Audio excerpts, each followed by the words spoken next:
Commissioners, do we have any comments, or we got 5 minutes? Yep. I have some questions of staff and okay. some small suggestions. Tim, could you clarify for me the plan? The initial plan is going to be with respect to the DID. What's the scope of the policy? Is it implicitly the master plan area, the downtown master plan area? In the green space policy here, there doesn't, from 98 or 2008, doesn't seem to have a geographic definition. Well, you're referring to the Downtown Master Plan 2020, sir? Start with the policy, the green space policy. Okay. What's the geographic scope of the policy? What's the intended scope of the policy? Okay, I understand your question. I'm sorry. We did not specifically define the downtown area. We had some discussion of that, and basically I think it's all the area that falls within the DID, but probably more expansive as we move along. Our idea was to start really from Orange Avenue, working our way down towards the Bayfront, probably as far over as Fruitville, and then to the other side, Ringling, and then work our way from there as needed up. But overall, we do apply this policy also up Main Street. For example, anything that would be going on Upper Main Street also, we would be applying the actual policy. So I guess I'm mixing a little bit what I'm saying. The policy applies further. Our actual plan that we would develop initially would be the lower end. I'm sorry I didn't say that well to start with. And I understood the plan, you define specifically the geography that you planned, that you had in mind for the plan, but you don't define the geography for the policy, and that's No, and we can if that probably would make that better to specifically lay out everywhere that applies to.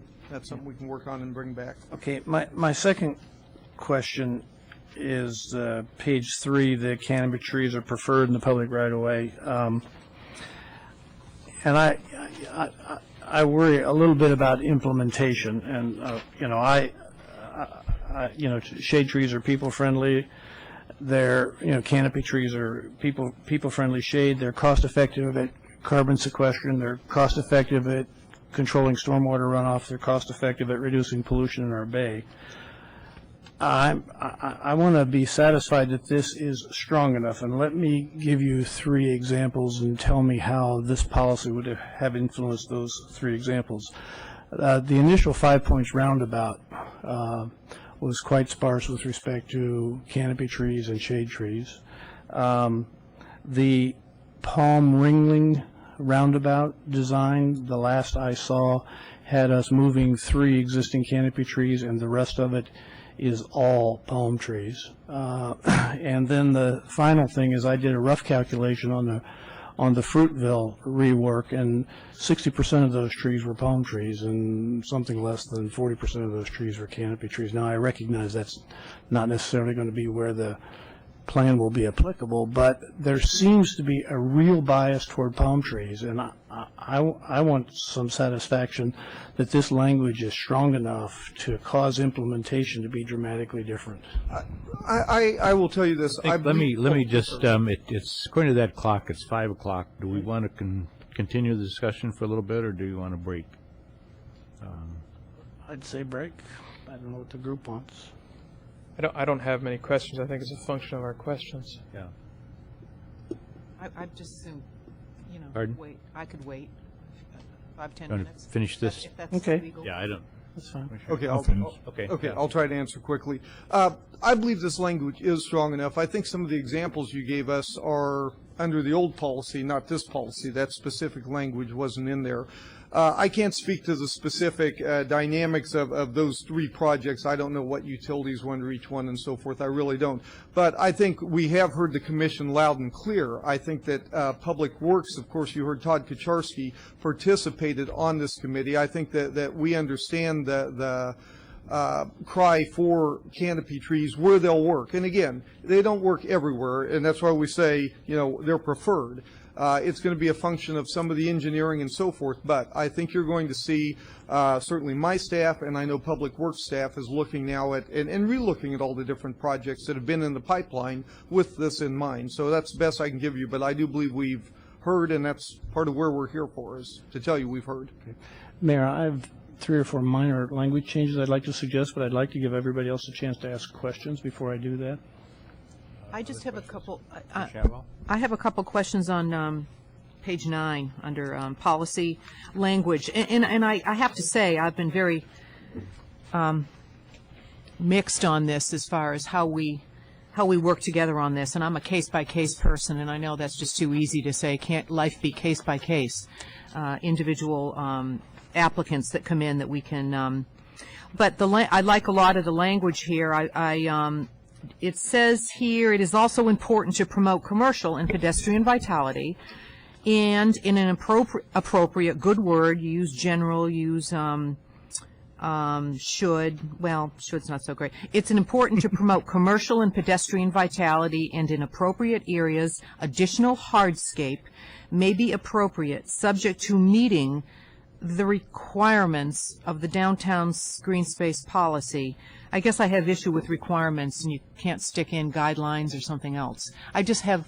I'm battling this because I see both sides. I heard Diana loud and clear. I've talked to many, many people about this. Obviously, I wasn't on the commission, but I'm trying to look at how we can make this case by case. But is that something that can happen to keep, for the most part, you keep your words really good in general and preferred? And we try, and that was actually a word that was discussed, the word guidelines or requirements, and I think the consensus of the committee it was stronger if you use the word requirement. We want to encourage you in all ways to be consistent with the downtown green space policies and green space plan. I would tell you, in my opinion, in terms of applying it from a staff perspective, the word requirement or guideline, I'm going to be trying to implement the thing. Sure. Sure. Maybe I'm missing the significance of that word there. Either way, I think to me, if you adopt this, we're going to be trying to do what it says as best we can. So either word's fine with me. and then you say at the end of the sentence, as may be amended. Right. We anticipate, we just put that in there because we anticipate from time to time the policies and the green space plan may be amended. We may have some tweaks and things like that we bring back. We've just found that, especially with the policy, if we need to make some type of change like that, it's better to have that language in there. Okay, it's just my concern with this, because I understand this. I think that Maybe a better way to say this is to change this document, the Downtown Master Plan 2020, we have to spend about $6,000 advertising. I have to go to the CRAB board. I have to come back to you 2 or 3 times, as you saw.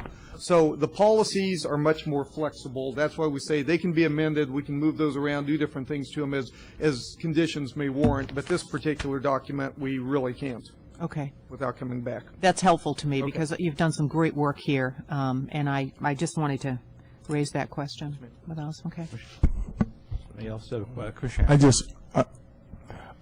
My concern, and one of the concerns that was brought up, was as it relates to greenery and surfaces where people can stand.